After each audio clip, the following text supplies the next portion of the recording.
the Bryson Tiller dropped anniversary this week. What are you guys saying? What's your thoughts? What you feeling the album? Yeah, I'll take this one first. I thought it was a solid effort. It's not his first album. Nothing will ever be as good as his first album.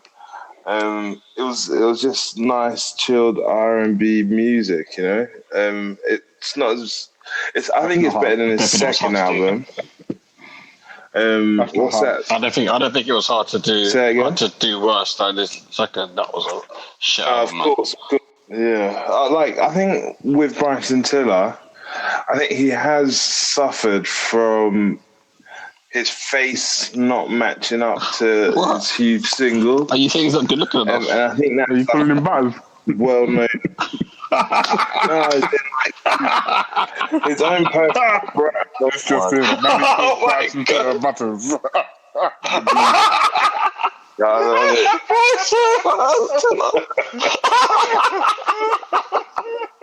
Wow! I didn't even see this one coming. Wow, that's mad. Okay, sorry. Explain yourself, man. You're not feeling his looks. Does he need more muscles, or is his face? He's not Trey Songz. Look, Bryson, don't listen to the haters. Well, all I'm saying is, I feel like Bryson's personal brand, rather than his image or whatnot, his personal brand hasn't matched up to the success of his first single, the Don't track. And I kind of feel like when you look around the music scene, you have people like Tory Lanez, someone in his genre. When Tory Lanez drops, you're more invested in the music because of like the drama surrounding his relevancy. Whereas with Bryson Tiller, you do remember the Don't track, but then you're not as invested as you would be in a Tory album because you follow the Tory narrative, if that makes sense. And I'm not saying that for an artist, you always have to be on the scene, you always have to be on the blog, but it does help. It does help push your album sales to be known by the public more. I agree with that, and I feel like there's truth in that as well. Like, I remember Tory Lanez dropped 2 albums this year, hasn't he? Or 2 projects this year. 2, maybe 3 projects this year. But anyway, I know that a big thing early on in the year was the quarantine radio. Everyone's following with that. It's Instagram following it through the roof. And then when he dropped the project, everyone was streaming it. I remember he was up there with The Weeknd for first week streams. So it definitely has an impact. Bryson Tiller's a much more private person. He's not out there showing his whole life like that out on the gram. So I hear what you're saying. But I agree with that, I guess. Yeah, he doesn't push himself out there as a mainstream artist so much. However, I don't think that is an explanation for the quality of the work that he's released. I agree with that as well. People like J. Cole and Kendrick, they're not really pushing themselves out there either. And their quality of work is amazing. Exactly. I think with J. Cole and Kendrick, they still have a presence, like with TDE, like with, you see Kendrick, for example, in the blogs, you see him shooting his music videos, like you see J. Cole being like a leader for like the Black Lives Matter movement in America. Like you see them do things outside the world of music to maintain their relevancy. Whereas with Bryson Tiller, him just popping up. I can't agree with you there, Manny. And the reason why I can't agree with you is that J. Cole and Kendrick Lamar got to the level they're at, behaving the same way that they do now. And the reason why they have so much interest in them is because of the level they're at now. Like when they were smaller artists, they didn't have that same level of attention to know what they were doing in their private lives. People really care now because of the fact that their music is so good. Like, for example, J. Cole's music has been basically screaming BLM for 10 years now, pretty much. But that's before it was in fashion. I think you understand me. Like, I'm not saying that J. Cole and Kendrick are pandering to like what's going on in the world at the moment. What I am saying is, we get a glimpse of what they're doing within those realms outside of the music. We get to see they were already big at this moment of time. That's why the interest is there, and they got to this status by being the way they are. Kendrick Lamar and J. Cole weren't people that were pushing themselves out into every sort of platform possible when they were smaller artists. They've always been kind of quiet. But I would say with them, there is a difference, like you said, that they have got their label mates. That means that there's always like a steady stream of music coming out from them as well. So you'd get a J. Cole feature on whoever's track.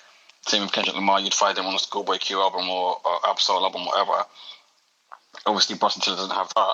But my point is that the reason why they're so big is just because they maintain releases. So it's not because of the fact that they have like some sort of circus around them. Say, for example, like Tory Lanez. No, you're absolutely right, and I guess I think we're agreeing on the same thing here. Like, what I'm saying is similar to what you're saying. Like, his eyes still carry his brand, even though he's not speaking. If that makes sense. Whereas Bryson Tiller, I don't think he has a marketing machine behind him. I'm not sure if he's independent or not. Yeah. Like, but then Sony's not. I just think he's making better music, but then I've got a reason I've got a reasoning behind why I don't think his music's as good anymore. But I don't know. Do you want to hear it, or Ollie? Do you want to go first? Yeah, go. I'll let you. Oh, sorry, Ollie. Okay, so my view is this, right? Bryson Tiller is suffering from his own success. And when I say that, what I mean is he came out, when he made Trap Soul, right, he had a very, very, it was a very new sound, almost a niche sound. The only people that you heard with that sort of sound before him was probably Drake and Party Next Door. The Weeknd sound was different because the Weeknd, I remember when he first came out, I wasn't really feeling him too much because it was so depressing. I remember a lot of people gave me stick for that, but I remember I always said I preferred Party Next Door back then than The Weeknd because I thought his music was just like too downbeat, so I wasn't really feeling it too tough. But millions would have loved it from House of Blues times. Everyone loved that, but it wasn't for me. But Bryson came out with a similar sort of sound, and it's like, it was more of an R&B sound than others. Brian still a bit more upbeat, and obviously The Weeknd is more like cutting my wrist sound. But I'm still even laughing at it. It's not funny. It's not funny. But that's how I felt about it. I thought it was really depressive. But anyway, I just think that Trap Soul came out extremely successful, and it was an excellent album as well. Like, I don't think it was a single weak song. Every single song on the album could have been a single, and then True to Stuff came out. I think it was really poor in comparison, and I also think he was forced to just release another album by the record label. He probably didn't want to release that album. But I just think that people are bitten his sound. Sorry, they've you hear those sort of music that Bryson Tiller makes and so many different artists nowadays. So when he releases a song, you're not really getting a special Bryson Tiller experience. Does that make sense? When The Weeknd releases a song, it sounds like The Weeknd. When Kendrick Lamar does it, the same thing. When J. Cole does it, the same thing. But with Bryson, I just feel like it sounds like the same thing as what I hear on the radio. I don't listen to the radio, but if I was to turn on the radio, I'm sure I'd hear all these songs from other artists because they're just basically bitten his sound. He's got no distinguishing feature anymore. He's got no uniqueness anymore. It's just the same old, in my opinion. And that's not even to say that his album's bad, by the way. I think his album's actually decent, just that I don't think it's anything special. And I thought, so I no longer expect anything special from him. So I'm just going to come out and say I don't really like that album. Like, nothing really stood out until the very last track. I thought the very last track was quite good. But the album as a whole just didn't grab me. And it just felt a bit whiny and samey. And I believe he can make another good album. And I believe he could probably match Trap Soul. But I don't know what's going on with him. I don't think he's ever going to match Trap Soul. He definitely can. but you can make another good album. This is a decent album. No, I don't think it's decent. I really don't think Trap Soul is not going to match there because that album was essentially, it's almost a masterpiece, really, that album. I don't see him doing another one. Like, most artists don't reach that level. Like, even like, let's look at someone like, for example, Kanye West. And I always say My Beautiful Dark Twisted Fantasy is a masterpiece. I don't think he's done any other masterpiece albums. I know you probably will say that he has, Ollie, because you love him. But I don't think he has any others. But let's not go for the tangent. Let's not go for the tangent. Let's go back to Bryson. Graduation, college dropout, and late registration are all masterpieces. They're not levels, but anyway. They're not as good as My Beautiful Dark Twisted Fantasy, but those first 3 albums. So they're not levels then. So they can't all be masterpieces. They're not. You can't just have one masterpiece. You can have more than one masterpiece. They're not levels, fam. I like to trigger Ollie. Say Kanye to Ollie, he gets excited when he gets a massive hard on. Oh, you got to go from Kanye. I love him. I love you, Kanye. I love you. I'm Mr. Oh, Kanye. Yeah. We all do. Down. Bryson, go. Bryson's just not good. The thing is, it's quite sad. It's like we can't even have a real good conversation about Bryson because, like, again, it goes back to my point. There's not that much to him. Like, after this album, we're not going to hear. He will be about, man. I think he'll carry on bubbling around. He's a big artist. He gets features. What feature on this album here? Like, what feature have you got? Drake. That's the thing. Even that track here was not good. Like, if Drake's on track on your album and it can't elevate the album even the tiniest bit, it's really not a good album. It's an uninspired album, and I feel like that's a problem. It's uninspired, I give you that, but I still think it's decent. It can't be decent and uninspired. If it's uninspired, it's not good. Like, I don't want to say Manny, what rate did you give it, Manny? For me, I don't think it was a terrible album. I think it was of the standard for like R&B singers at the moment, male R&B singers. So I'll give it a 3. It's interesting that you said that because a certain R&B artist is dropping his album, I believe, this Friday. Trigger Trey is back. Trey Songz. So who? Oh, okay. Are you sure? Because he's come out on Twitter. Not my nigga Trey. No, what Trey? Yeah, your nigga Trey. Yeah, so I doubt he'll be on a press run. It's meant to be coming out this Friday, but if it gets delayed because of it, then that's going to be annoying because I was actually looking forward to the album. You can say any 2 tracks out of the album will still be better than everything Bryson dropped. Okay, cool. So yeah, I believe that as well. I'm pretty sure that Trey Songz album will be better. But we'll see. Anyway, Manny gave it 3 years. What's your standout song, Manny?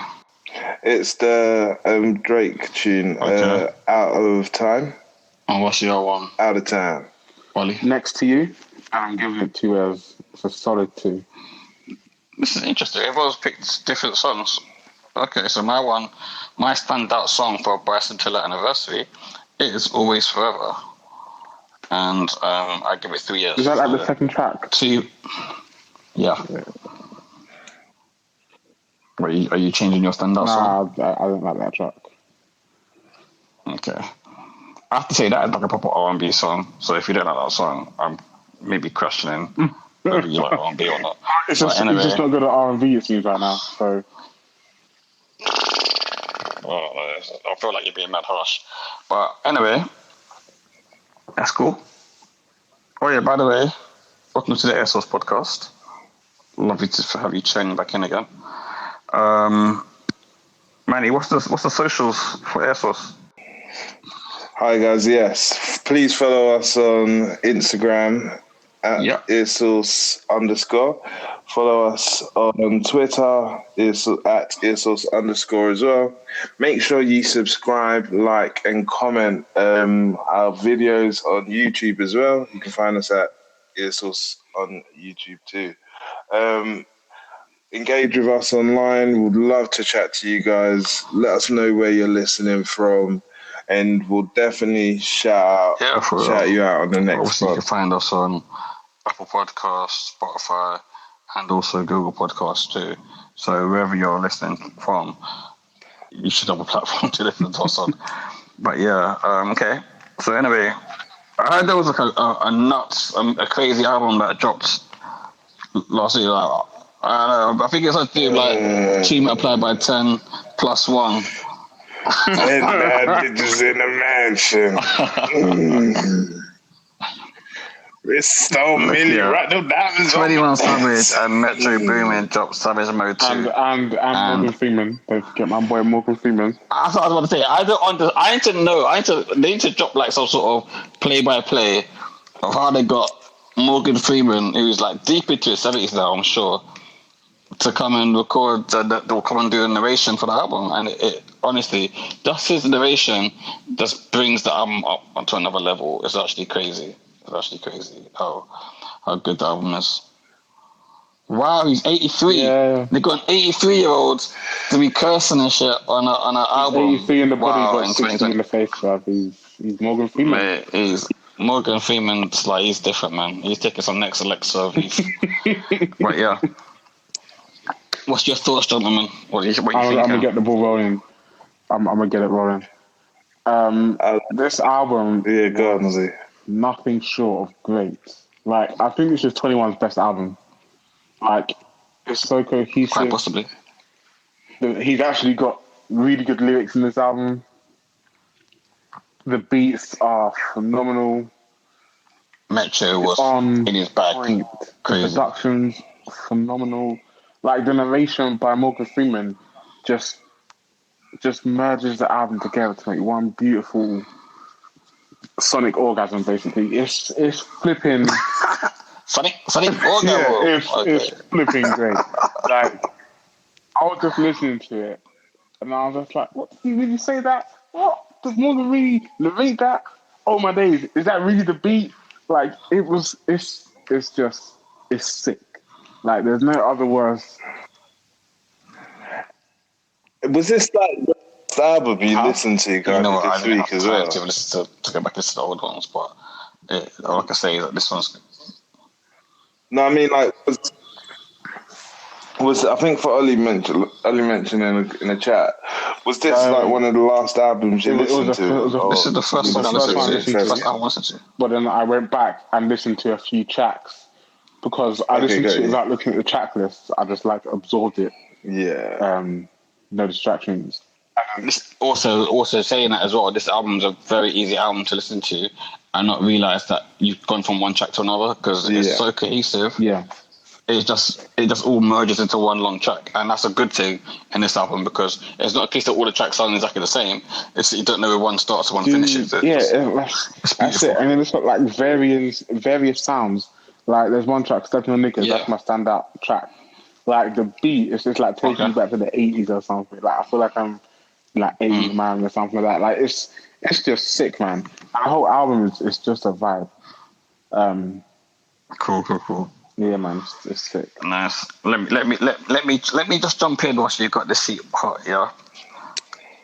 Let me tell you this shit. I was listening to the album, and I was literally before I listened to this album, I was at home by myself. Listening to my Will Smith CD, minding my own business,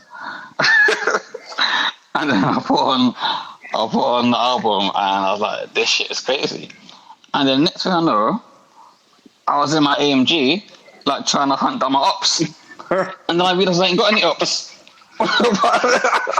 This album is crazy, like it's mad, it's violent, it's but the bars are smart, they're intelligent. It's such a good album, and so it's like sometimes like I wonder criticism to have like of like UK drill and even like Chicago drill as well is they just see like it's mindless violence they're talking, and in this one it's kind of weird for that 21's managed to find a way of being violent and confrontational in his bars, but still being intelligent with it. He's leveled up as a rapper. To be honest, he's ascended to a new status of. I don't want to say he's a superstar now, but I feel like he's on the way there. Maybe he's really doing. He's a superstar. I think maybe he is that now. Like he really is doing better. He's releasing projects of quality consistently, and so for him, I've seen a massive improvement from Metro now.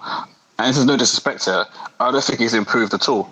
I think it's just the quality he's been at for a long time now. He's a super producer, like in all kinds of merited ways. He deserves his status as one of the best. I feel like he's improved quite a bit. Wait. I feel like he's improved. I just want you to jump in more because that's what I'm saying. I'm not saying that he's bad. I'm saying that he's not leveled up because of the fact he's been great for a long time. He's the reason why Future is the artist that he is today. He's the reason why so many other artists from Atlanta have had their biggest tracks. It's Metro. It's Young Metro Boomin, whatever. It's him.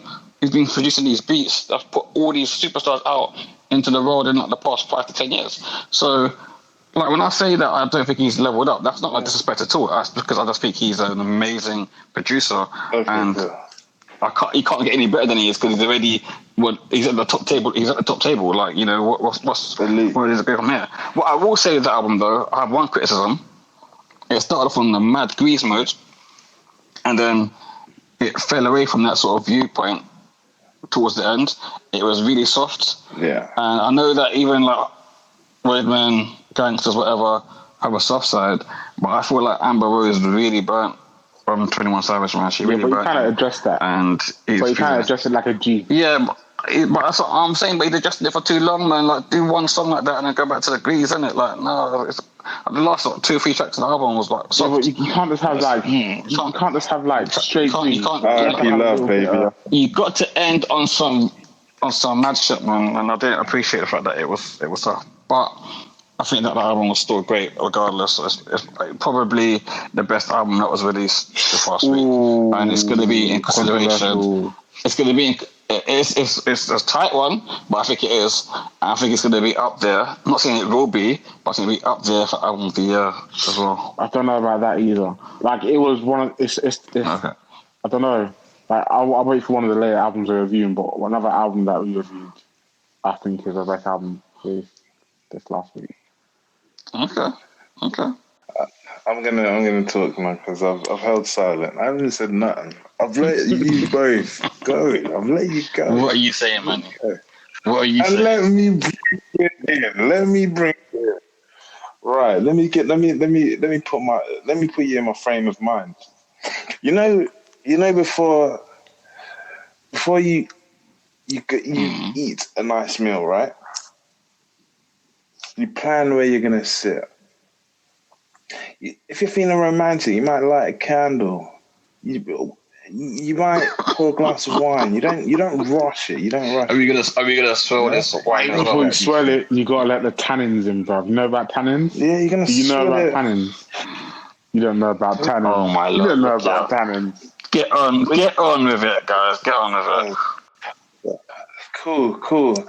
So I guess the point I'm trying to make here is, I went back, I listened to Savage Mode 1 because I had memories of Savage Mode 1 and the savagery that came out of me when I listened to that track before I went on a night out, or, you know, it just hyped me up, right? Like, it's one of those albums that always hyped me up. X as well, deadly song, especially when you're in the gym. So I had high expectations going in for Savage Mode 2. Right, I'm listening now. Listening to Savage Mode 2. The instrumental. Wait. I'm skipping a beat. I hear my buddy Morgan Freeman with his godlike voice opening up this album, and I'm thinking, these guys have done it. And I threw away my phone, didn't want to listen anymore. I just knew it was done. Like, that was it. That's my view. No, I'm joking. No, on a more serious note, yeah, like, let's be honest, you guys have pretty much summed it up. It banged. Like, I'm gonna mention the transition. That was probably the best transition on an album I've heard for a long time. Sliding to Many Men. If any of you guys are listening to this, just put on Sliding on the album and just listen to how it transitions into Many Men. I'm promise you will not be disappointed. I thought it was executed, seamlessly. Metro Boomin has definitely saved his best in class tracks for Savage, man. I can probably imagine Metro Boomin. I don't even know him, but I can just imagine him making some of these beats and just storing it away for Savage. He's just like, you know what? That is Savage Mode 2 right there, you know? I was surprised to see Drake as a feature, I'm not gonna lie, but the track was really well done. Young Thug, definitely did well. I'm disappointed I didn't see Future though. To be honest, I think Future, 21 Savage, and Metro always do good collaborations. I guess you can't get everything you want, but that's my fault. There is something amazing effort. What you just mentioned there. That's actually worthwhile discussing. Is that Drake does feature on the album, and he made a bit of a. He's got a bit of a naughty lyric on there about SZA, saying how he used to date her back in 2008, and apparently, the world didn't know about this, but apparently SZA did actually confirm that it happened, but it wasn't in 2008, it was in 2009, and basically he shouldn't have really be chatting his business like that. But you know how Drake is, he gets a bit. I don't want to say moist, but sometimes he just says things that are a bit unnecessary. As a grown man, you shouldn't be be a chatty patty about who you beat or whatever. But anyway, so that is something that's worth mentioning. SZA was upset. Apparently, she unfollowed him on Instagram, and that was that. But she's addressed it on Twitter, as I said. But the more I think about it, so if you think about it, Drake went from Georgia I think Smith that Drake to just SZA. went through a lot of women, but whereas most people keep it on the low, he feels the need to say it. I think that's the truth of the matter. Drake's been one of the biggest artists on the planet for a long time, and I also know that with these celebrities, they'd rather be with another celebrity than with a civilian. Because they don't want people to be chatting a bit. They don't want their business to be chatted, but obviously Drake's like, fuck it, I'm gonna say it anyway, so whatever, innit? What's your rating, Manny, for this album?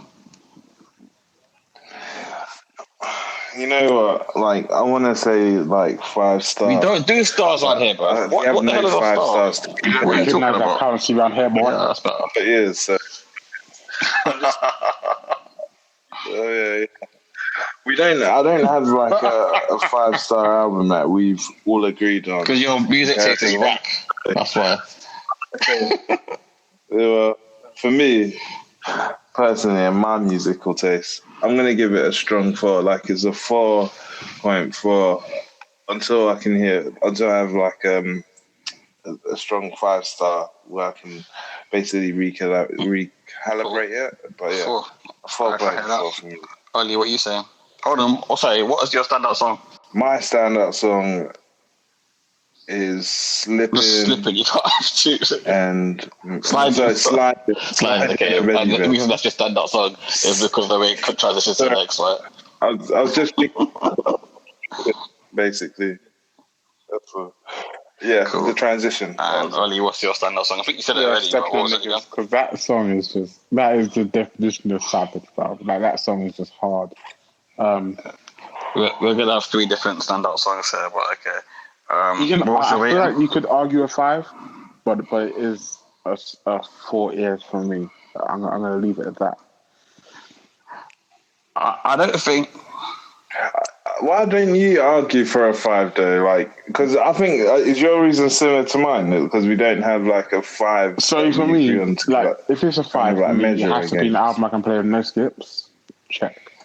Like there's 3 pillars: no skips, good lyrics, great beats, and then like a bonus one would be like production, and it nails every single one of them. The only thing it might fall a bit short on is lyrics. But I don't expect like the deepest lyrics from 21 Savage. That being said, he did surprise me. and there's not too many features, so there's a lot of focus on his talents as well. So I feel like if you look at it objectively, you could argue that it could be a 5. It's true. But then if I compare it to other 5s that I would give, it can't really match up to those. I'd also say usually one of the factors of a 5 as well is sometimes an album that sounds like something you've not really heard before as well. That's normally a factor as well, but which isn't the case here. But yeah, I personally don't think it's a 5. I think it's a strong 4. But I think it's an extremely good album. And I feel like the main reason why I'm never going to argue for a 5 is because I felt like the ending kind of disappointed a little bit. I feel like it might have even just been a case of the way the track's listed. If they maybe moved those songs more into a central area of the album and then let it go back to just being savagery towards the end again, then maybe I'd have said, okay, this is a 5. But the ending was a bit downer for me. I thought it was a nice wind down, innit? Because if you're racing a car, you'll cool down like after. If you're running, you'll warm down after. You don't cool down. You don't cool down, bro. You just go to the line and you smash that throttle down, bro. What are you slowing down for? After the race is finished, you do a cool down lap, yeah.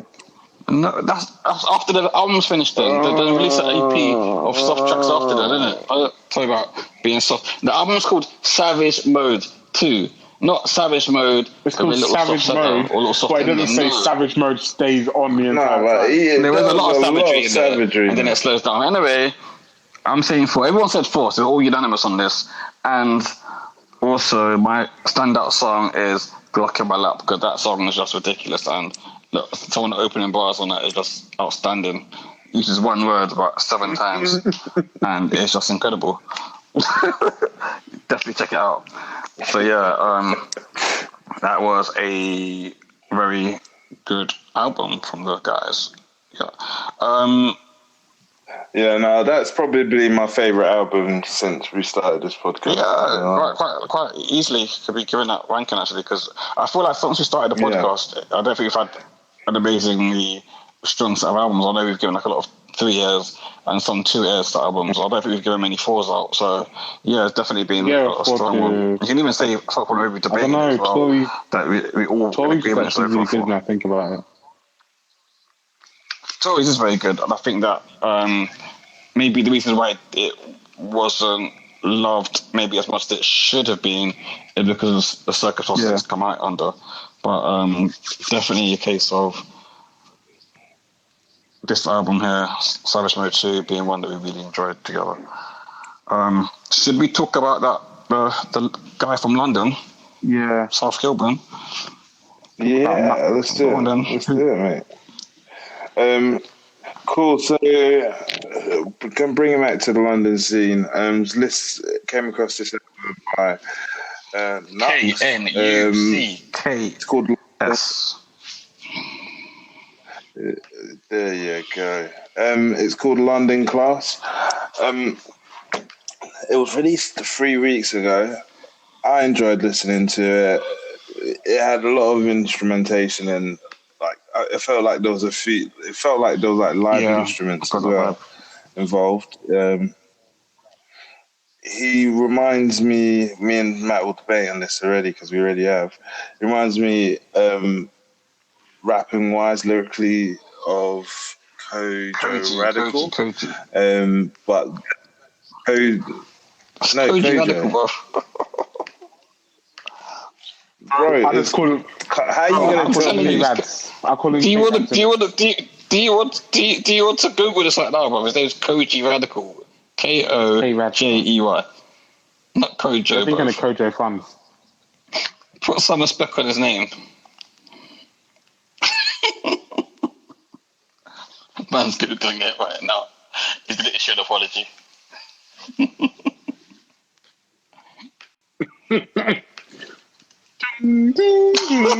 How long did it take to go with this?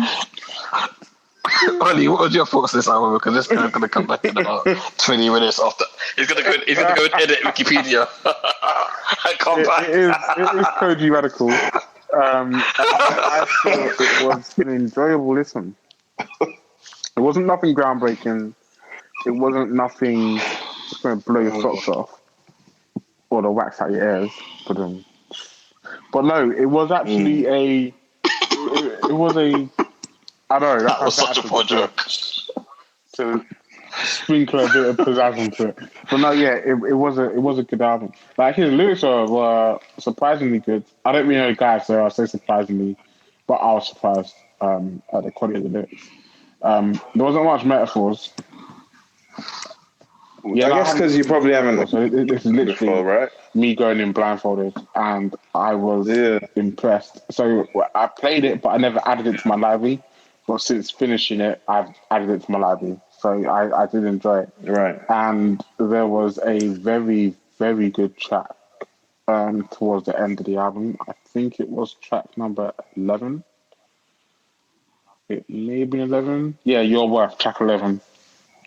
That song was just phenomenal. I loved how he sampled snippets from the 846 Dave Chappelle stand up in air quotes. Very apt for the song, and the skit before it was actually really good as well. I think his use of skits was really good as well.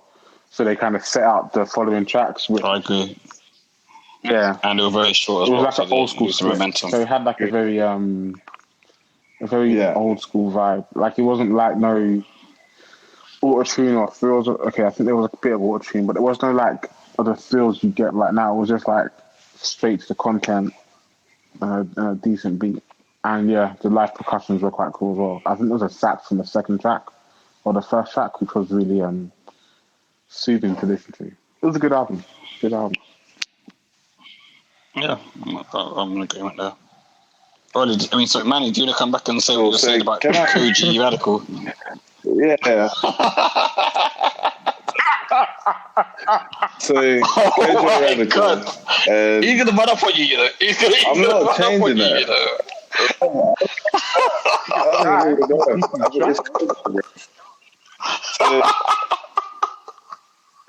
In my mind, yeah. Oh my god. He lyrically, Koji Radical, but his instrumentation, his instruments that he uses, and the way like his beats are set up, it reminds me of Loy Kana as well. And I think it's quite good. It's quite like his album was quite rich, but it was also very short. I guess hopefully it gets a lot of like acclaim, because I'd love to hear more from him. So yeah, like it was a good surprise find. I hope to find more artists like this. Yeah, it's true, because these artists have got a lot of quality to them, and you can see that they probably will have a long career as well, because you could see the creativity in their work. So I agree with you on that. Personally, I'm not even going to do a full review like you guys are, because I think you both actually hit the nails on the head for me.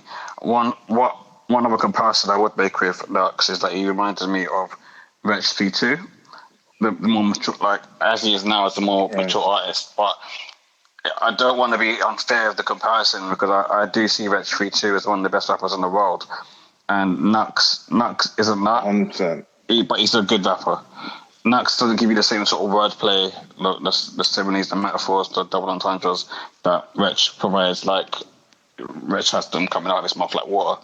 But what the music that Knucks makes is very enjoyable, and he's capable of telling a story and doing it in a fun and enjoyable way, or being completely serious of it as well. And I got that from just listen to one of his projects. I know he's got loads of projects out there that I am going to go back and listen to. So Knucks is someone that is definitely an automatic addition to my playlist going forward now, for sure. My standout song on his album was Duchess. Actually, I quite liked the song. It was kind of jokes, but what are you rating it, guys? Did you give a standout song there, Manny? I didn't, but it's Your Worth as well. That could have been mine as well, to be honest with you. We could have been all united on that one, but I did find Duchess to be a fun song to listen to. Ratings? I'm going to give it a 3. For me, it's a 3 as well. On that one. It's a 3 for me. 2. Cool. Who wants to pick the next album? Let's go with Smoke. Okay. I will go last on this one. I'm going to go last. Let's do it. Manny, did you listen to this album? No, I didn't listen to it. You're going to say that. I'll go first. So basically, Smoke, the album's called Homegrown, and Smoke, I believe, he's signed to Currency's record label, Jet Life Records. I might be mistaken on that, but I believe he is. If not, he's an affiliated artist. But basically, similarly to Currency, he's an elite rapper that likes to talk about weed, alongside other stuff such as cars, luxury items, and so forth. But I think that with Smoke, he's a bit more gangster with it than Currency. Currency doesn't really talk too much. Okay, he does talk about gangster stuff as well, but not so much in a modern way of thinking. He talks about stuff a lot more from like a mafioso point of view, whereas Smoke does it as if he was still in the streets. And I don't know too much about him to know whether he is or not. But anyway, I find this album to be really, really good.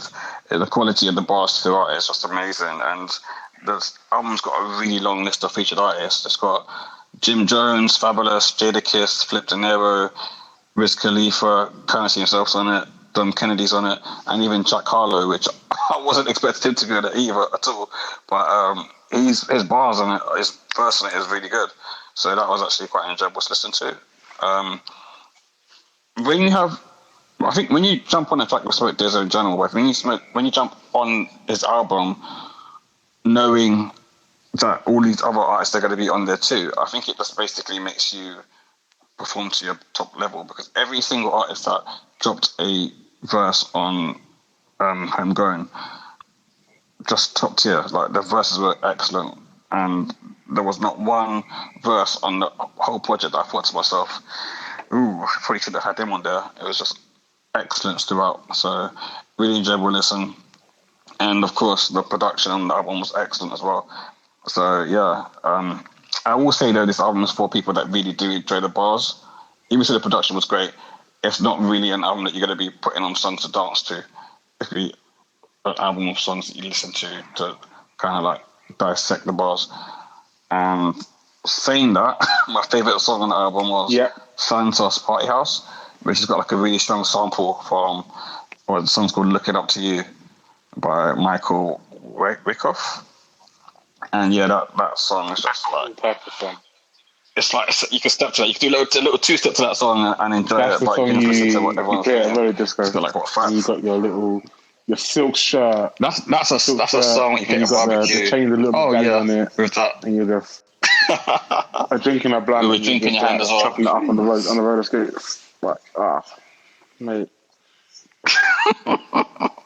Exactly that. So for me, this is a weird one. I really don't know what to give this one, but I'll wait till Ollie's given his review before I say what I think the rating is, and see if we can come to a unanimous decision. That first track, when you hear Cameron come in, that sent chills up and down my spine. This album is hard, though. Like, Matt pretty much summarized everything. Track with Dom Kennedy's fire. Like, there's only one track that isn't good, and it's 100 Years. I think 100 Years in a Duffel Bag is what it's called. 100 Years in a Duffel. That was the only track. Like, it's not even a bad track. It just didn't live up to the energy. Yeah, and that's the exact word you need to use for this album. Excellence. And for that reason, that is why this is my standout album of the week. We don't even do standout albums, but this album, literally, so disappointed man didn't listen to it, but this album is over Savage Mode 2. It's over Savage. Listen after we record this, and then get back to me, like, you know what, you're right, you know. Right. Because this album, oh my days, it's fire. Like, it's absolute fire. It is. The features are perfect. There's no doubt. Each track, like, it's just, you can see what I'm doing with my arms right now. Like, there's so much action going on in the sky right now. I am so gassed about this album. This album is fire. The Savage Mode 2. I hope your arms up. Like, you know, when you see them big things here that like flow around the air and their arms go all about the place. That's pretty much what I'm doing right now. This album, like, I listened to it today, and I was so stressed that I didn't listen to it on Friday, so I could just play it all weekend. Like, it's sick. Like, I hear that. So that's a 4. Wait, Matt, are you I gave my opinion. I said, did you not hear me saying my opinion? But I think that him saying the sport is true. Yeah, I believe it's sport is as well. The one thing I would say, what the difference between this album and 21 Savage's album, this album doesn't gas you up. It's not a gas album. This album is just you enjoying the bars and the beats and the raps. Whereas 21 Savage's album, you listen to it, and like I said, you sort of go and run plug the Spunk Flex. So there's a different sort of thing. You got bars, nigga. You don't know about that, by the way. What you call it? My point is, I'm with that. That's 4 ears as well, man. It's kind of mad to be giving this many 4 ears in 1 week. Seriously, it's that damn good. Like it is. Like Matt said, it's not gassed like Savage Mode 2, but in terms of actual quality, I feel like it trumps it. And the reason why Savage Mode 2 is so great is because of the innovation from Morgan Freeman just adds a little sprinkle on top. It's like when you go to get a milkshake, you can get chocolate, vanilla, banana, whatever.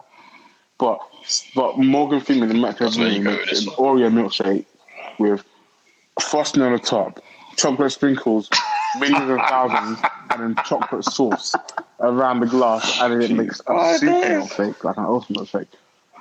This album by Smoke DZA is literally just like Oreo milkshake with chocolate sauce, just without the frosting on top with the sprinkles and the extra chocolate sauce. So, like, it's just sick in it. Like, there's no other way to describe it. It's just sick. Not to chat from 21 Savage, because that is also sick. But I just feel like, they're both equally sick, and you could argue 5 for both of them. But I feel like Smoke DZA is better, and I feel like 21 Savage is just behind him. It's like, let's put it this way, right? If Smoke DZA was sick like gonorrhea, then 21 Savage was sick like herpes, isn't it? Like, they're both sick, but they're just different. Anyway. Could have used gonorrhea, bro. Because herpes keeps coming back in it. Right, that's true. You don't. It keeps on giving.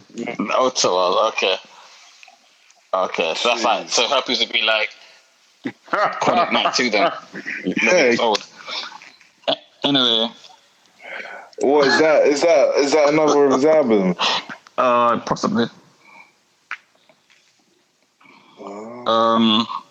Yeah, so anyway, we've done the SOS on it, we've done the rating. So, next album is YG, My Life 400. What are you saying, guys? Man, he didn't listen to this one either, did he? No, I'm not a big fan of YG, man. Like, YG, I listened to his last album. I think he's... Andy, why are you like this? I think he's You're like some part-time worker here, bruv. No, bro. I'm gonna listen to what I enjoy. Yeah, but that's the whole thing, though, man. Like, yeah, sometimes you listen to albums that you wouldn't necessarily enjoy, and then like you get shocked, like, oh shit, that's actually a good album. So then you get something out of it. Yeah, but I've been burnt by YG too many times. Like, so what? You wasn't banging out Big Bang, Big Little Bang. You wasn't banging out. My thing is the singles guy. He doesn't do albums, so I'm not going to force myself to listen to albums. Do you think that YG's ever had a good album? That is crazy. Okay, that's crazy. That's crazy, bro. Just go back to listen to My Crazy Life and tell me that YG's never had a good. That album was crazy. That was anyway. Crazy. Let me run through this then. I'll go first. My issue with this album is I expected more gang stuff. Like, it was too soft. There was a few songs that were quite cool, but I didn't like it. I didn't like the intermissions in the album either.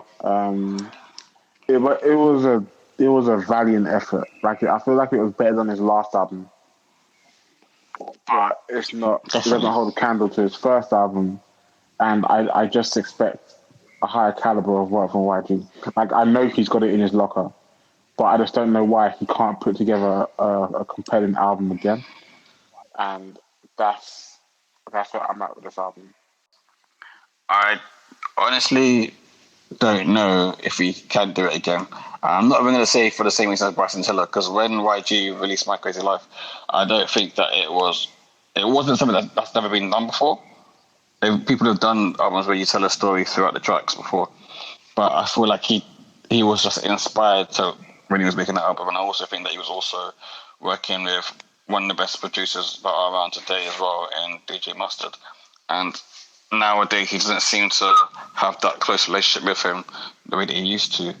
So maybe that's part of the reason why he's unable to produce music to that same quality nowadays. Also, I think to myself, like, I don't know him, so I don't want to be like saying stuff that's not true. But maybe he just doesn't care that much anymore. YG's got a massive fan base. He could release songs that aren't quite up to par, and he would still do big numbers. So maybe he's just like, well, why put in that effort? I don't know. But yeah, for me, the album started off really bloody. You know, he made it very clear that his affiliation, in case you didn't know. And then from there, it just goes soft. It's just a bunch of soft songs after that. And I don't know if it's because of the fact that he split up with Kalani or not, and he just in his feelings. But yeah, it's just a lot of soft songs. However, some of the songs were actually good. I think there were about 3 songs that I really enjoyed from that soft part. And the one that I enjoyed the most was Surgery, and that's featuring Ty Dolla $ign and Gunna as well. So yeah, it's an album, like a couple of good tracks, but there's nothing exciting about the album really, and I kind of feel bad doing it, but I'm giving it 2 ears. So I had it down as 3 ears. I liked Laugh Now, Cry Later and Bloodwalk. I wasn't sure which of those 2 should be my standout. I'm probably going to go to Bloodwalk because Lil Wayne's verse was fire. But I'm down. I'm okay with 3 ears too. We have to. Like I'm not going to go back to work that one out. Manny's going to have to listen to the album. Manny's going to have to listen to the album and have to cast it. I'm not into that. You have to do it, man. Any singles out? He's got singles out, but he's got a video that came out for. When he banged F the boat, was it F Trump? Whether that's on. Yeah. He's got Bloodwalk. Cause Lil Wayne is on the album, but he's on the track Bloodwalk. But it's like, so it's gonna do numbers. That's what I'm saying to you. He would get millions of views, whatever. But it's like, is the song actually good? I don't think it is. But I do think the song Surgery, that will probably do numbers as well. Everyone loves Ty Dolla $ign. When Ty Dolla $ign's crooning, how can you not like it? Like it just sounds good, doesn't it? So, and everyone loves Gunna as well. So it would, again, it's just going to do numbers by default. It doesn't really matter if the song's good or not. But that song Surgery is a good song. Yep. So you're saying 3 years, Ollie. I'm saying 2. So Manny, listen to the album this week and have to decide. Quick sidebar. Did anyone see what Kreps did to that guy on Twitter? No, that guy was out of line. He definitely deserved it. He deserved it. He deserved it. No, you're okay. So for context, you give the context. Sorry, give the context of what happened. Okay, so I don't know what the guy's at is, but I know he's already deleted himself off Twitter now. But basically, he come out and I assume Kreps posted the picture of his daughter. And the guy said, but why is the baby so light skinned? Now, I'm not sure if Kreps' girlfriend is mixed race or she's just light skinned black. But Kreps' black and his partner's light skinned. The daughter's come out light skinned. Everyone knows that babies' colours change throughout time anyway. So the kid might be light skinned now, might be darker as it gets older. But it's irrelevant. It's just the colour of the child's skin. And why are you commenting on the child or the colour of someone's skin anyway, the tone of someone's skin? So obviously, Kreps took offense to this, and he read a whole verse. And the guy had like a massive forehead. So Kreps took the picture from his Instagram DP, and he pasted the verse in the space of the guy's forehead. No. I think that one of the followers started it, but they took that same picture. And they put like the Connect 4 game in the middle, and basically Kreps and the fan started going back and forth playing Connect 4 together. I was like, I've never ever seen someone get parred so bad on Twitter like that. It was like normally when someone has got you on Twitter, normally it'd be something like a couple of tweets here or there, whatever. But the way that he got destroyed was just disgusting. And he first of all he blocked Kreps, but then he actually had to delete his whole Twitter. I don't think you understand. Tim Westwood will say he took that part to the back of his head ultimate pause. Pause or us. I don't think you understand. You ain't never seen pause of that before. Crep was with it. Like how quickly he dismantled this guy's forehead. So for those of you who don't know, he suffers from a thing called excessive forehead. And it's a dangerous condition that affects 1 in 10 males. Unfortunately, it affects him. But oh my days, the bars were kind of hard as well, bruv. Crep definitely listened to Savage Metro, and that is why he was going to savage you like that, man. That is no doubt about that. But yeah, it's crazy what happened with that one. And I always thought to myself, right, if you're going to start a Twitter beef with someone, it's probably better not to do it with someone whose job it is to come up with funny or rude or whatever words. Like, literally what Crip does for a living is create words for people, whatever. So, or verses for people. So, like, you know, what's the point of doing it? You're signing a deathbed for yourself. Or if you're going to do it, at least have the guns to, like have it ready, and also like ride by your comment and don't deactivate it and shut yourself out from the face as well. And better still, just don't chat about people's kids, innit? Simple. It's not about who you are, just don't chat about their kids. Yeah, exactly. What do you call it? Wiz Khalifa, the saga of Wiz Khalifa Deluxe Edition, which came out last week. I feel like it's like 8 new tracks, I believe it was. There's a lot more tracks. So it's a lot of tracks that I knew. But yeah, did you listen to this one, Manny?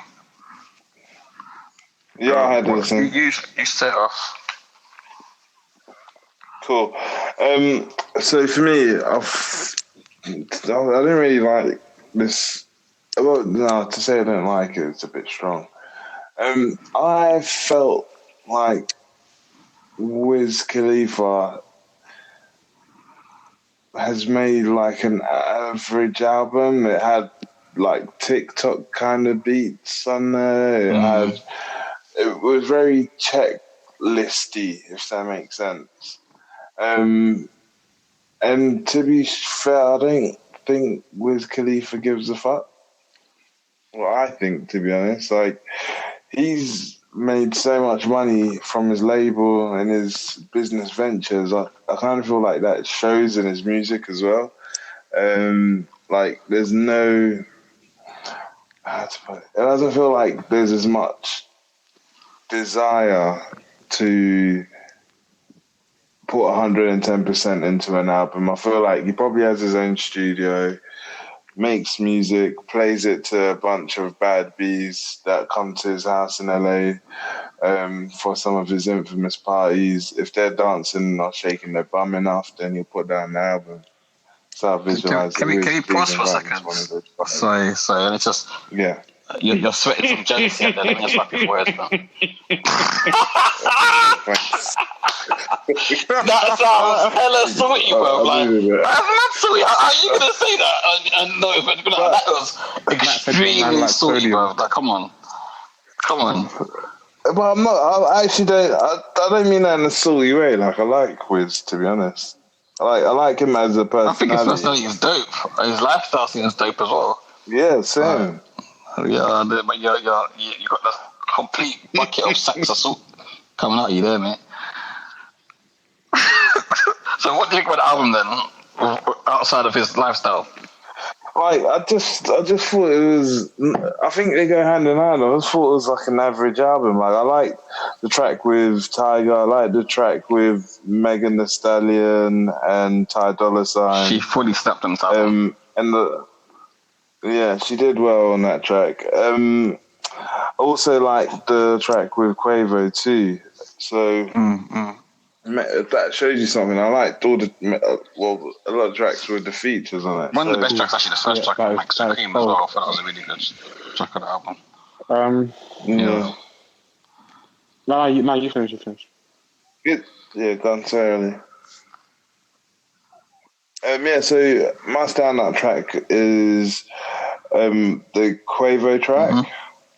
Actually, no, I'll take it back. It's the Tyga one. I really like that one. And I'd rate it. What Tyga track? 3. Is it the one? It's a Contact. I want to give it a 2, to be honest. Yeah. It's called Contact. Yeah. So I feel like Tiger is actually someone whose music actually would dovetails very well with Wiz's, because Wiz has got those good beats quite often that actually suit Tiger's sort of sound. But because of as rappers they sound very different. Tiger's normally has more energy with his I don't want to say his bars are rubbish, but they're simple, which they're easy to, like, you know, if you want to sing along to them, you can do that quite easily. And then, but with Wiz being so laid back, you get a good contrast. So that segues into my opinion. So the Metro Cream track Metro Cream on the intro was proper sick. Metro Cream always delivers, to be fair. And the thing is, with this album, I've noticed that when the beat has a bit of energy and Wiz is doing his fast flow, like when he's spitting with energy, the tracks are really good. So for me, it was a last hit track of the album. I think it starts from Villa. So from Villa onwards, those are really good tracks, I felt like. So that includes like the one with Quavo, one with Meg. I think there's two with Tiger, one called Contact, which is Manny's standout song. And my standout song, Still Wiz. I thought that was a really dope track. But I think of those 8 tracks, I think most of those were on the original story of Wiz Khalifa.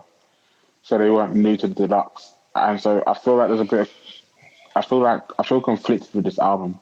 So it's not to say it's bad. Like the songs that are good, and the rest of the songs are just okay to all right. And I feel like there's a bit of confliction from him. So what Manny was saying, with like the songs where it's like something that you could see put on TikTok, or just like throwaway tracks. They felt like a collection of singles that was just like, oh yeah, I can put it on.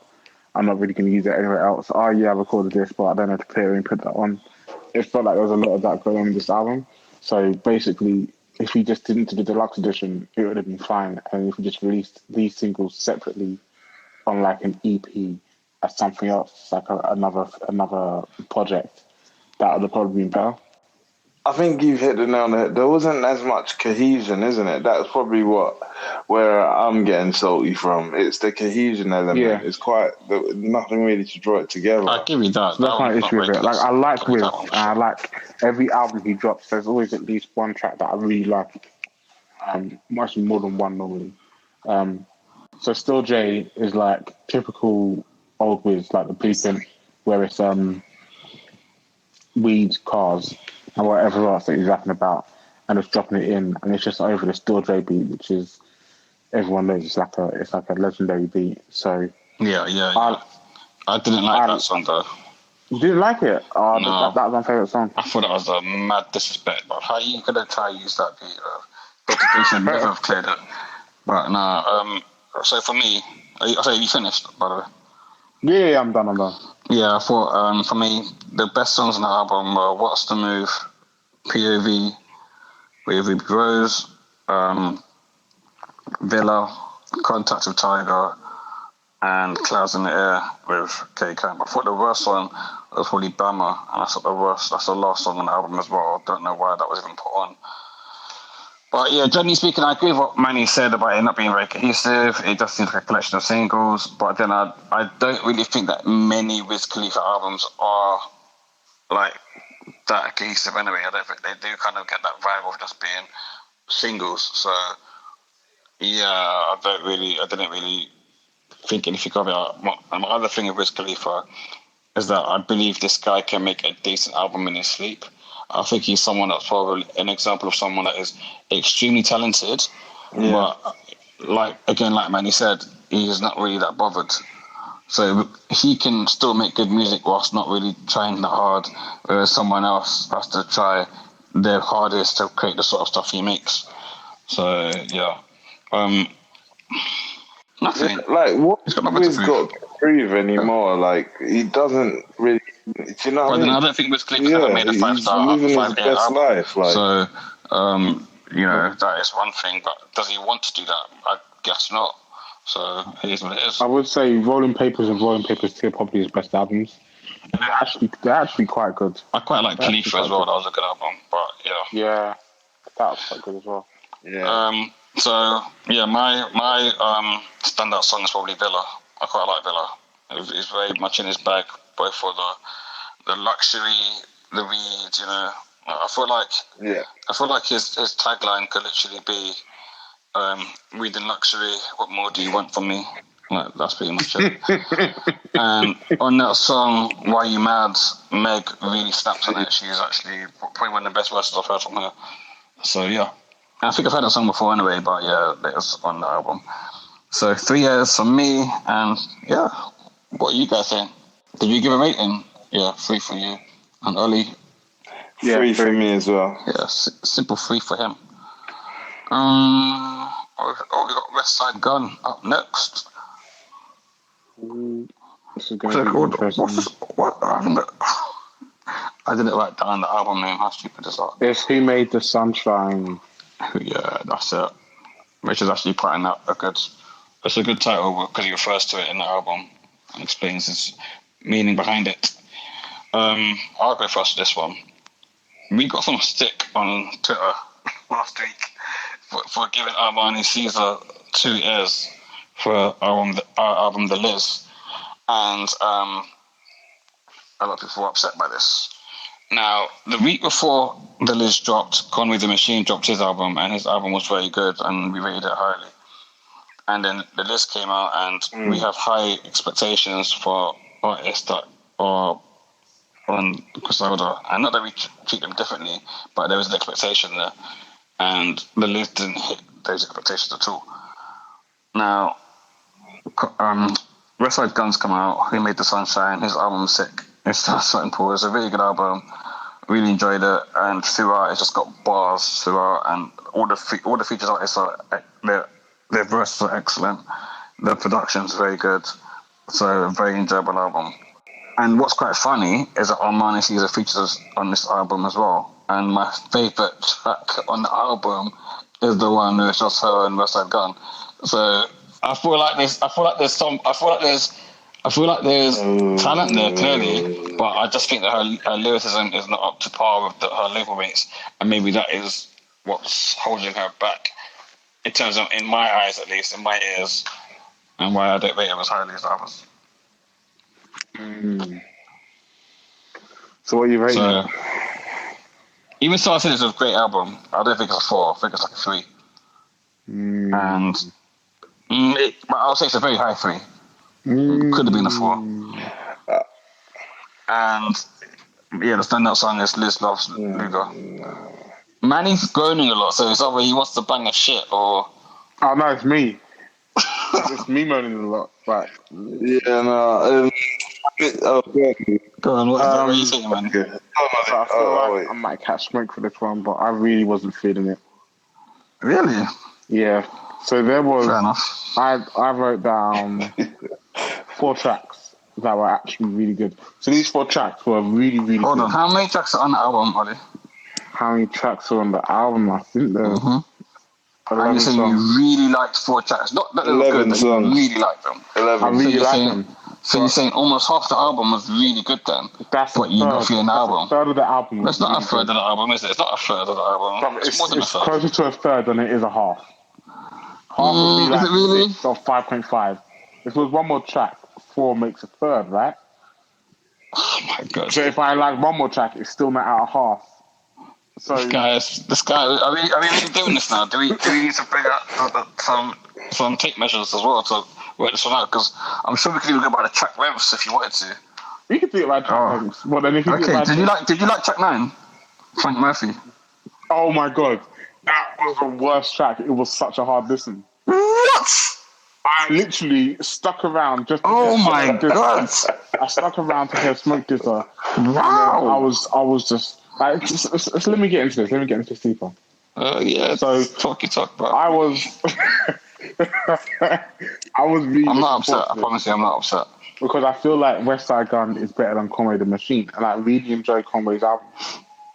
So when this was coming out, I was really looking forward to listening to this. So much so that I saved it to the end, well, second to the end, to like be like my dessert for music for the day, basically. And I was so disappointed. It was just like the beats are all pretty much the same, and after a while, that sort of beat style just gets droning, repetitive, and just tiring. I give you that.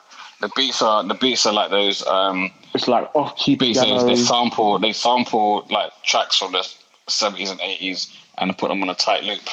Yeah, it just doesn't sound flattering. And then Frank Murphy was like the icing on the cake, and I think that's when I've messaged the group saying, "Oh, what if you haven't got a standout song?" Like, I was just curious what you lot would say. But like, that Frank Murphy song is like 7 minutes long. It's 7 minutes. Like, it doesn't matter 8 minutes and 10 seconds. Oh my god! It doesn't matter how good the bars are. Like, I think I skipped the last minute when Westside come on. Like, it doesn't matter how good the bars are. The beat is so droning and so repetitive that it's a really hard listen. Like, there's not a scenario where you can sit down and vibe to that track. And some of the lyrics, I disagree. Some of the lyrics are good, but just if you look at the album as a whole, I'm just disappointed. And so there were 4 tracks that I liked. I'm not mad. I'm just disappointed. Yeah, and I'll go into them. So the last 2 tracks, Good Night and 98 Sabres, those songs are 6. Good Night, the beat is completely different to what you've been listening to throughout the whole of the album. So that's why that is pretty sick. It's fresh, and the lyrics are good. And I love Slick Rick. I'm a Slick Rick fan, and he crushes it. 98 Sabres, Armani Caesar Spazzes, Conway Spazzes, Westside Spazzes. That track is hard. Liz Loves Luger, another good track. And The Butcher. I feel like Armani Caesar should have basically stolen some of the tracks on this album and put it on that album. I totally read that. Yeah, and The Butcher. I think it was The Butcher. It might be The Butcher. Yeah, The Butcher. The Butcher was and those were the 4 tracks that I liked. The last 2 were really good. So there's a question that has to be asked there. Do we just need to see them actually operate as a group? Because I feel like all of us would agree that we appreciate them more when they are together than when they're apart. Yeah. And I feel like I've listened to The Butcher so much. I feel like it was a song that was released a while ago and it's put on the album. I feel like I watched the video a few times on YouTube. So I feel like naturally I like that song. But like, if there was more variation in the beats, it'd probably be an easier listen. But it's just, the other thing is he sounds just like Ghostface as well. Oh my god, that is something that does get to me. And he sounds like Ghostface massively. You sound like Ghostface, like, and not only that, also his lyrics are very similar because Ghostface does like gangster shit and talks about sex in a very specific way as well, and he does do the same thing. That's what I'm saying. I don't think they want to be Ghostface. I think they're just from the same place and they sound similar. But this is the thing, yeah. So Action Bronson sounds like Ghostface. Right. His whole rap style is just unique. It's captivating. Like, it doesn't matter. He sounds like Ghostface. What's the guy who done the album A Sleep in a Bed Owl? I forget his name. He sounds like Eminem. And he done I Love College. Asher Roth. Asher Roth sounds just like Eminem. Yeah. He sounds just like Eminem, but again, his style. Asher Roth, he sounds like Eminem. Westside Gunn sounds like Ghostface. He tries, like, his rap style similar to Ghostface, but he can't hold a candle to Ghostface. And so, like, if you're going to try and, if you sound like Ghostface and your rap style is going to be similar to Ghostface, I need some sort of USP. I need something so I don't start to look at you like a Ghostface ripoff. And I didn't get that in this album. Like, I feel like that's harsh because I don't think he's just biting Ghost or anything like that. I don't think he's biting it. I think he's got his own sound. I don't think he's biting it. Ghostface beats on like this. But I'm saying I don't think he's biting it. And Ghostface does have really good beats, and he's got one of the best albums ever. Only got for Cuban Links. No, that's Rayquan. I'm thinking something else. Anyway, that's Rayquan. He's got one of the best albums ever. Yeah, but it's just. I'm drawing parallels and I'm drawing like similarities between them too often. And I'm just like constantly underwhelmed. And that's partly my fault.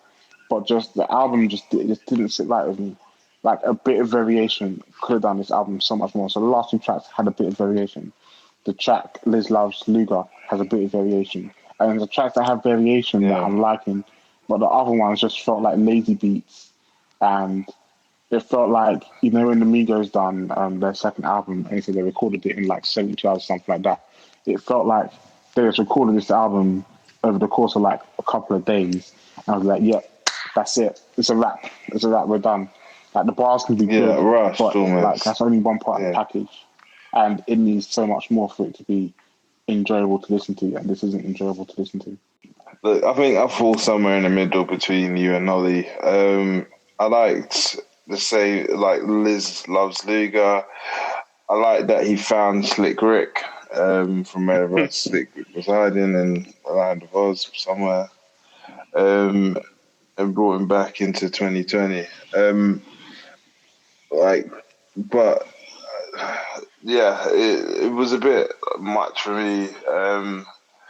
Not gonna lie, it's not really my sort of music, and I think it was compounded with the fact that I felt like a lot of the tracks were similar, and the beat selection wasn't great either. To be honest, I didn't find myself bopping to anything really, and this is like the first time I'm listening to this artist, so my familiarity with him isn't strong. So yeah, there was nothing that had me like wanting to add into playlists or follow up with him in the future. Not like Knucks, for example, who's an artist I've listened to for the first time today. But yeah, I am invested in what his musical future is going to be like. Whereas with Westside Gunn's, based on this project, I'm not too sure. So yeah, I mean, I'd rate this album a 2 for me. 2. Yeah. You know what, right, guys? I'm not putting it up for the 2 because I'm not having holding this foot from these persona stands, okay? The album's never a 2. That's not a 2, man. Be true to yourself, man. Be true to yourself. Honestly, yeah. If it's a 2, if it's 2 2s and 1 3, then it goes on the 2, right? But what I'm saying to you is that you guys post it up. That's what I'm saying to you, and you reply to them people. That's what I'm saying to you, because like that is mad.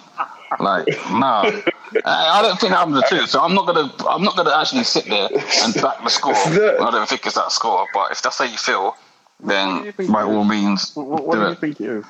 I think it's a 3. Okay, I'm happy. Don't change your view. No, don't be a pussy. Don't be a pussy. Back your view, fam. I'm happy to listen to the album again, yeah, and revisit this next week. No, we're not revisiting it next week. It's now or never. The 2 stands. Okay, then make sure you back it as a 2 when it's posting time. Anyway, okay, so now we get. Jeez. Posting on EarSauce. I want to say we could retrospectively listen to that. We need to retrospectively look at Alicia's album. I'm gonna edit the post. What I'm gonna do is I'm gonna edit the post to be like, I personally, at Mr. Matty Lee, believes that this was a 3-star album. But these other 2 stars, so it's not stars. Sorry, my bad. Look, you've got me rattled now.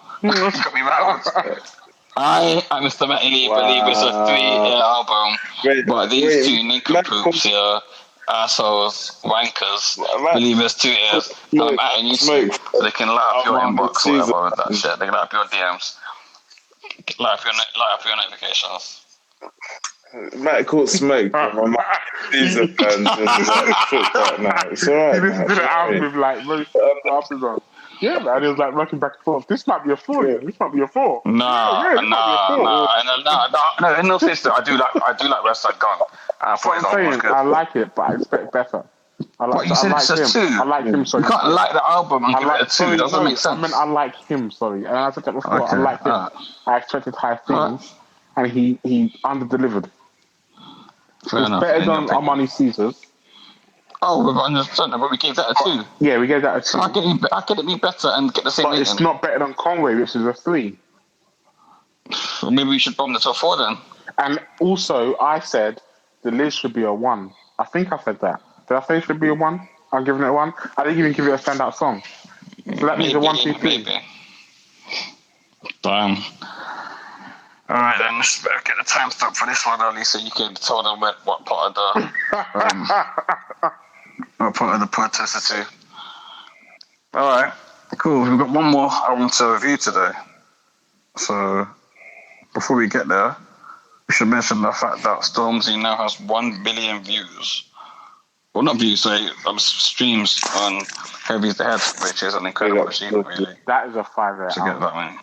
1 billion global. Also, D Block have got a new album coming out as well. That's out this Friday. What's it called?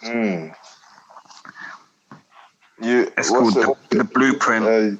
Us versus them. No, that's the single, isn't it? So that should be. Do you know what? Yeah, D Block are a weird one. I think that they're one of those groups that they put out a lot of tracks. I don't really feel all of them, but whenever they release an album, they probably have maybe 2 to 5 tracks that I like on the album. But I get it. It's how they operate. Not to take any away from them as artists, I guess. It's a modern way of making music. But yeah, so there's probably a couple of projects to check out. But yeah, so the final project that we're reviewing this week is Rockie Fresh, Slid Through to Show You What's Up. Manny, I'll start by asking you, did you manage to listen to this project? Amazing. Yes. Okay, who's starting? Yes. I feel like Fire away, guys. I feel like I should start. So I've never heard of Rockie Fresh until today. And let me tell you that this is everything that Westside Gunn's album wasn't. It was good. Yeah. I'm doubling down that 2 for Westside Gunn. Wow. No disrespect to Westside Gunn. You know that New York is a long flight, right? These guys can come here and shoot you. I know, and I just want to say I'm not about that life. I'm not academic.